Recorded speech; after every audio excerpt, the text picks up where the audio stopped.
তো হে এভরিওয়ান, কেমন আছো তোমরা সবাই? তো আজকেই আমি মা বাড়ি থেকে বাড়ি এসেছি আর আমার ধরেছে প্রচণ্ড মাথা যন্ত্রণা। তো এই মাথা যন্ত্রণাটা কাটার জন্য আমি একটা জিনিস বানাবো, তো তোমাদেরকে দেখাবো। চলো, প্রচণ্ড মাথাটায় ব্যথা করছে, চলো দেখা যাক কী বানানো যায়, দেখতে থাকো।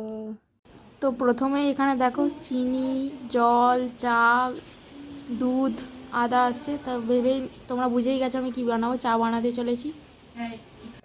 প্রথমে আমি গ্যাসটা জ্বালিয়ে নিলাম, দেখো, তারপর বাটিটা বসাবো, দিয়ে আমি যতটুকু খাবো ততটুকু পরিমাণে নিলাম, দিয়ে সেটাকে এবার বাটির মধ্যে দেবো।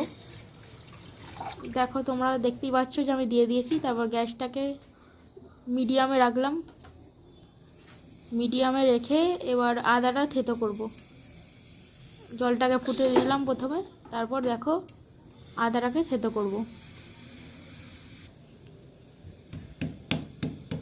আদাটাকে ভালো করে থেতো করতে হবে, নাহলে হবে না। তো এখানে দেখো আমার আদা থেতো করা ডান। তো এবার আদাটাকে আমি দিলাম বাটিটার জলের ওপরে দিলাম, দিয়ে একটু গরম হবে, যখন একটু গরম হতে, আর গাইস এত প্রচুর হাওয়া দিচ্ছিলো, দেখতে পাচ্ছ আমি হাত দিয়ে আটকে দিচ্ছিলাম। তো তারপরে আমি চিনি দিচ্ছিলাম চায়ের ওপরে, তো চিনিটাকে একটু গুলিয়ে দিলাম, নাহলে দানাগুলো থেকেই যায়, এটা গলে না।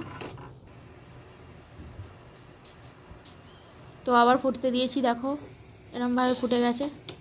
এরমভাবে ফুটলে এবার ওটাকে আমি আর একটা গ্লাসে ঢেলে নিলাম, কারণ ওখানে একটু দুধটা গুলতে হবে, তাই দুধটা, যেহেতু আমি দুধ চা খাবো, এই দুধটা গুলতে হবে। গুঁড়ো দুধটা দেখো দিয়ে দিলাম 2 চামচ মতো, দিয়ে আবার গুলে ওই বাটির মধ্যে ঢেলে দিলাম।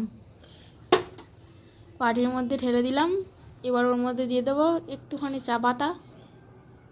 চা পাতা দিয়ে ওটাকে ফুটিয়ে নেবো ভালো করে। তোমরা দেখছো খুব ভালোভাবে চা পাতাটা ফুটছে।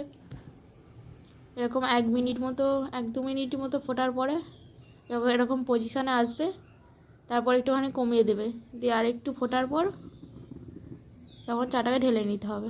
তো দেখো এখানে আমার ভালোভাবে ফুটে গেছে, রঙটাও দেখো কি সুন্দর এসে গেছে। তো এবার আমি ঢেলে নিলাম একটা গ্লাসে, দেখতেই পাচ্ছ তোমরা।